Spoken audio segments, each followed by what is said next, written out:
Eh bien, salut à tous les passionnés du temps. Alors aujourd'hui, on va parler d'un sujet qui revient assez souvent. Est-ce que ça vaut vraiment le coup d'acheter une montre chère, d'acheter une montre luxueuse, plutôt que de commencer petit à petit et de se faire une collection simple?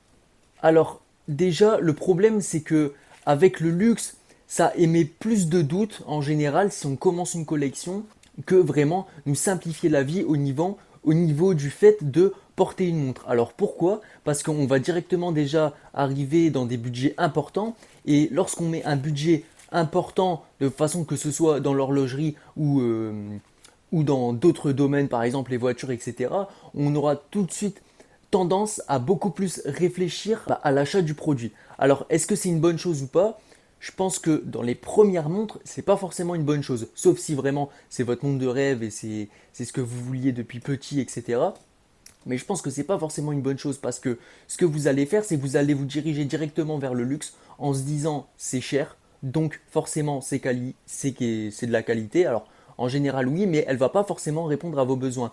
Et de plus, chose très très importante, c'est que quand vous achetez une montre de luxe, vous aurez plus de doutes, même et limite plus d'inconvénients à la porter plutôt que si vous aviez une montre beaucoup moins chère ou plusieurs montres beaucoup moins chères.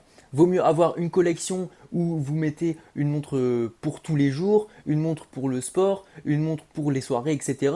Plutôt que d'avoir, je dis n'importe quoi, mais une Rolex Daytona, que vous ayez une Rolex Daytona, vous avez payé 30 ou 40 000 euros, et que vous allez la porter tous les jours parce que vous avez que cette montre-là, et quand vous allez aller faire du sport, bah, vous allez peut-être pas la mettre au final parce que vous avez peur de la casser. Quand vous la mettez tous les jours, bah pareil, ça dépend où vous allez, parce que si vous allez, j'en sais rien, dans des endroits où il y a beaucoup de monde et il y a beaucoup de pickpockets, bah peut-être que vous allez prendre peur et au final vous n'allez pas la porter. Et en fait, au final, il y a tout un tas de choses qui fait que vous allez peut-être la porter beaucoup moins et qui, au final, même quand vous allez la porter, et ben ça va vous poser problème parce que vous aurez peur en fait. Vous aurez cette peur de la casser, que on vous la vole, que limite même, peut-être même qu'on vous juge dans certains endroits. Alors bon, si vous vous faites juger parce que vous avez une Rolex, c'est quand même vachement dommage, mais bon, on va pas rentrer dans ce sujet-là, on n'est pas là pour ça. Donc c'est vrai que le luxe, là, pour le coup, je parle surtout en début de collection, je trouve que ça compliquerait plus qu'autre chose, plus qu'autre chose, et ça émettrait trop de doutes, je pense, plutôt que créer une collection, même si vous avez 10 000 euros à investir, bah, achetez plutôt des montres même à 1000 ou 2000 euros où vous savez que vous allez les porter, et de façon même pour vous, ça sera bien plus plaisant de porter des montres dont vous n'avez pas peur de porter, alors que si vous avez peur de porter ces montres, bah, en réalité ça sert un petit peu à rien. On n'est pas là pour avoir peur, on est là pour prendre du plaisir, pour montrer que on aime aussi l'horlogerie, qu'on aime les bonnes choses, mais que euh, on ne fait pas ça pour l'ego, pour les autres ou juste pour la renommée de la marque. Bon, ici, je vais souvent prendre l'exemple de Rolex parce que Rolex, c'est vraiment la marque, je trouve, phare de l'horlogerie où tout le monde va se diriger et va se dire que c'est de la qualité. Alors, c'est de la qualité, bien évidemment, mais, euh, mais je veux dire, même les personnes qui ne s'y connaissent pas en horlogerie vont avoir tendance à aller chez Rolex, tout simplement. Le fait aussi est que si vous avez une collection simple, vous vous sentirez beaucoup plus libre. Libre déjà de choisir votre montre. Et ça, je trouve que c'est vraiment aussi un petit bonheur quand le matin vous vous réveillez, vous hésitez, vous savez pas quelle montre prendre. Hop, je prends celle-ci parce que bah, ce soir j'ai une soirée, donc je vais prendre une montre avec un bracelet en cuir, pour une fois ça change. Je vais prendre une montre avec une complication parce qu'aujourd'hui j'ai un salon de l'horlogerie, j'en sais rien, à Lille, et ça va me faire plaisir et je pourrais parler de cette montre, etc. Donc la simplicité, c'est quand même beaucoup plus libre. Et aussi, alors là par contre pour le coup c'est pas forcément une bonne chose, mais vous aurez le droit aussi au regret, on va dire.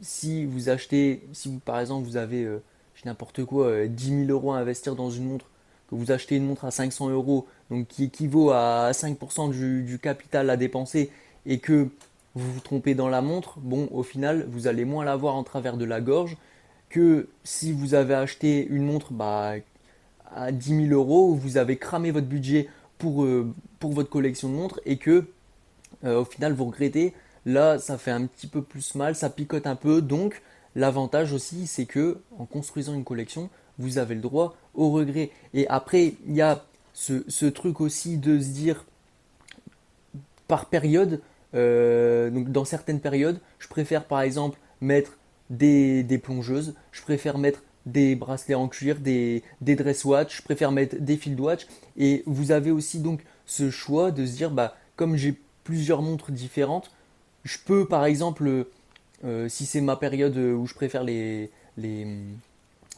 plongeuses, bah, mettre que des plongeuses et avoir peut-être deux plongeuses différentes. Ce qui fait bien plus plaisir que si vous avez seulement une seule montre qui n'est pas forcément une plongeuse, que vous avez acheté par exemple une field watch et que au final, vous vous dites à quoi ça sert de la porter tous les jours parce que je l'aime pas tant que ça ou je l'aime que dans certaines dispositions et à un certain moment. Donc c'est bien mieux quand même, je trouve, d'avoir une petite collection plutôt que d'avoir une seule montre, sauf si bien sûr, comme je le disais, c'est la montre dont vous rêviez. Bien sûr, tout ça est à prendre avec des pincettes, c'est que mon avis personnel. Donc l'avantage aussi, c'est que les collections simples, elles auront peut-être tendance à durer un peu plus dans le temps. Comme je le disais précédemment, c'est-à-dire que on va fonctionner par période, et je dis n'importe quoi, peut-être que tous les 6 mois, vous allez aimer mettre des plongeuses. Vous mettez la plongeuse là, tac, pendant, je sais pas, 2 3 semaines, vous allez vouloir changer, et 6 mois après, vous allez vouloir revenir vers vos plongeuses. Bah c'est parfait parce que vous les avez encore ces plongeuses. Parce que dans votre collection, il y a des montres qui complètent qui complètent en fait vos envies tout simplement. Alors que si vous achetez juste une seule montre de luxe parce qu'il y a la renommée, parce qu'il y a le logo, parce que vous avez entendu dire que, et que au final vous la mettez 2 3 semaines, vous avez envie de changer, mais vous pouvez pas parce que vous avez cette montre là, mais en même temps c'est mal vu, c'est mal vu parce que c'est le marché noir ou marché gris, je sais plus c'est lequel des deux, mais de revendre sa montre tout de suite. Donc au final, vous allez avoir des regrets et vous allez pouvoir que regretter. Et au final, est-ce que vous allez acheter une montre qui vaut peut-être 200 ou 300 euros pour compenser, alors qu'à côté, vous avez une montre qui est à 5 10 000 euros? Je sais pas si ça vaut le coup. Donc voilà, je vous conseille quand même d'avoir une collection, ne serait-ce que, ouais, ne serait-ce que pour ça, que pour pouvoir durer dans le temps et pour pouvoir réutiliser des montres que vous avez aimées dans le passé. Alors ça peut être il y a 6 mois, un an, et que lorsque vous les remettez, vous êtes content de les remettre. Et vous les mettez pas par défaut ou parce que vous êtes obligé, parce que vous avez que cette montre-là. Donc je pense que c'est bien aussi d'avoir une collection simple qui répond à vos critères et que vous mettez donc plusieurs fois, que vous pouvez changer vos montres, ça c'est vraiment un bonheur. Donc après c'est vrai qu'il y a des questions à se poser lors de l'achat d'une montre. Est-ce qu'elle colle vraiment à ma vie? Donc ça j'en ai déjà parlé dans plusieurs vidéos je pense auparavant. C'est surtout la réponse à ces besoins. Euh, Si vous travaillez par exemple dans une boulangerie ou quoi et que vous mettez une montre qui est très fragile pardon, avec un bracelet en cuir qui va vous frotter toute la journée, je suis pas sûr que ce soit une bonne chose. Donc, euh, donc je vous conseille vraiment de prendre une montre qui colle à votre vie. Est-ce que dans un an, comme je le disais, vous allez encore aimer cette montre? Est-ce que c'est pas une montre que vous achetez juste sur le moment? Ça, c'est vrai que c'est quelque chose à bien prendre en compte, de se dire, voilà, dans un an, est-ce que je vais encore pouvoir la porter? Même si je l'aime un peu moins, ou si je l'aime peut-être un peu plus, c'est possible aussi, mais de se dire, est-ce que dans un an, je vais la porter?